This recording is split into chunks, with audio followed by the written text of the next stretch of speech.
ओम श्री गणेशाय नमः। ओम श्री महासरस्वत्यै नमः। ओम श्री लक्ष्मी नारायणाभ्यां नमः। सनातन धर्मानुरागी सज्जन वृंद भक्तगण, यह सत्र भगवान विष्णु के चरण कमलों में समर्पित करते हुए प्रस्तुत है पुरुषोत्तमी एकादशी व्रत के लिए।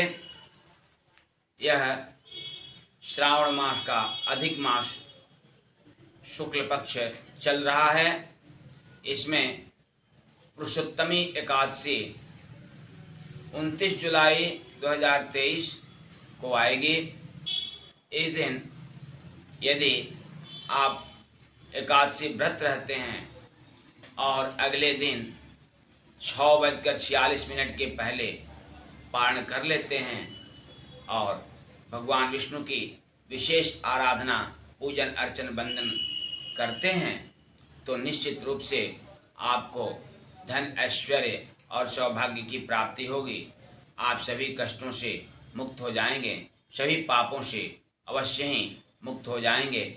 परंतु इसे आप सत्य और ब्रह्मचर्य के साथ करें, निष्ठा के साथ करें। भगवान विष्णु को पूर्णतः समर्पित होकर सदाचरण करें और इस दिन भगवान विष्णु का विशेष पूजन अर्चन वंदन करें। उन्हें पंचामृत से स्नान कराएं, फिर शुद्ध जल से स्नान कराएं और उसके बाद पीला चंदन लगाएं, तुलसी दल मंजरी सहित उन्हें अर्पित करें और उन्हें पीले फल का भोग लगाएं, पीले पुष्प उन्हें अर्पित करें।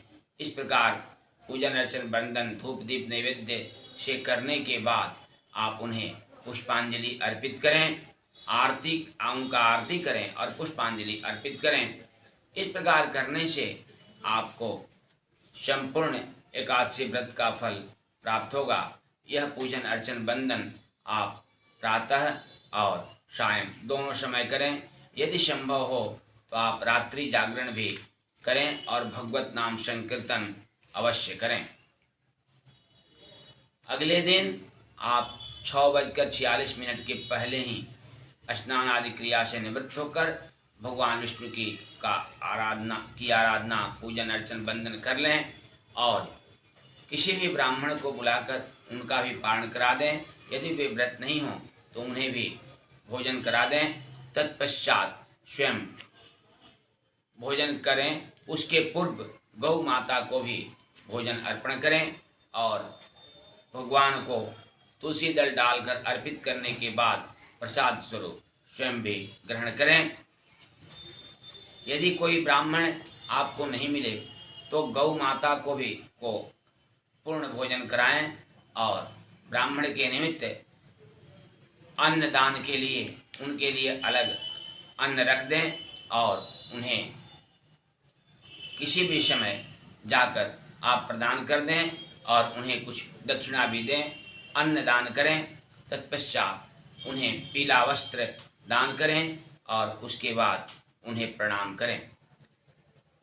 यदि ब्राह्मण मिल जाए तो यह सब कार्य अपने घर पर ही कर दें। उस समय के पूर्व यदि संभव नहीं है तो यह सब सामान आप निकाल कर दान के निमित्त अलग रख दें, अन्न और पीला वस्त्र। तत्पश्चात गौ माता को भोजन कराने के बाद तुलसी दल डालकर भगवान विष्णु को अर्पण करने के बाद स्वयं ग्रहण करें। ऐसा करने से आप पूर्ण फल प्राप्त करेंगे। भगवान विष्णु और एकादशी माता की कृपा आपको अवश्य मिलेगी। आपकी गरीबी भी नष्ट हो सकती है। यदि आपको संतान नहीं है तो संतान की प्राप्ति हो सकती है, क्योंकि यह पुरुषोत्तमी एकादशी अत्यधिक महत्वपूर्ण है। भगवान विष्णु ने अधिक मास को यह नाम अपना ही नाम समर्पित कर दिया था। इस प्रकार यह पुरुषोत्तम का महीना है, अर्थात भगवान विष्णु का को समर्पित महीना है। साथ में आप शिव की आराधना भी अवश्य करेंगे, क्योंकि श्रावण मास में पुरुषोत्तम मास लगा हुआ है। इसलिए भगवान विष्णु के साथ साथ शिव को भी जलाभिषेक करें, उनका भी पूजन अर्चन वंदन 29 जुलाई 2023 और 30 जुलाई 2023 को भगवान विष्णु की पूजन अर्चन वंदन करें। साथ ही भगवान शिव को भी जलाभिषेक करें, उनका भी पूजन अर्चन वंदन करें। तो आपको अत्यधिक पुण्य फल की प्राप्ति होगी, आपकी सभी मनोवांछित इच्छाएं पूर्ण हो जाएगी, आप धन ऐश्वर्य से भर जाएंगे। इसके लिए एक पौराणिक कहानी भी है। एक सुमेधा नाम के ब्राह्मण थे काम्पिल्यपुरी में, जो कि अत्यधिक गरीब थे और अपनी गरीबी में ही अतिथियों को वे यथासंभव सेवा करते थे। एक दिन उनके यहाँ कौंडिल्य मुनि आ गए, उनकी भी सेवा यथासंभव उन्होंने किया और अपनी गरीबी मिटाने का उपाय पूछा। इस पर उन्होंने कहा कि 3 साल पर आने वाली पुरुषोत्तम महीना में जो 2 एकादशी पड़ती है उसे आप करें, उसको करने से आपकी गरीबी समाप्त हो जाएगी। उन्होंने इस पुरुषोत्तमी एकादशी को किया और अपनी गरीबी उन्होंने भी नष्ट कर लिया और वे धन ऐश्वर्य से भर गए, संपूर्ण मनोकामनाएं उनकी पूर्ण हो गई, उन्हें संतान की भी प्राप्ति हो गई और भगवान विष्णु की असीम कृपा उन्हें मिल गई।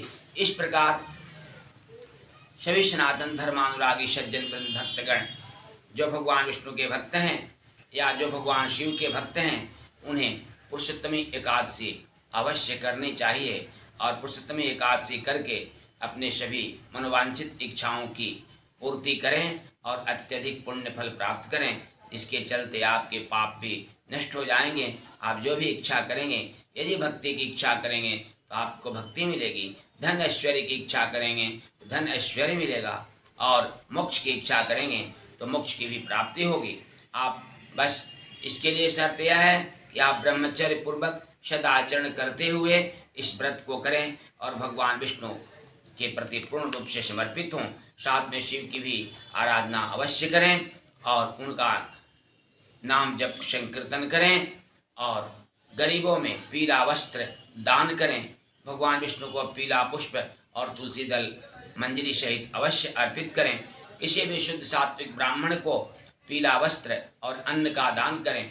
ऐसा करने से आपको संपूर्ण फल की प्राप्ति होगी। पुनः एक बार इस क्षेत्र को भगवान विष्णु के चरणों में समर्पित करते हुए भगवान विष्णु और भगवान शिव को कोटशः नमन करते हुए संपन्न किया जाता है।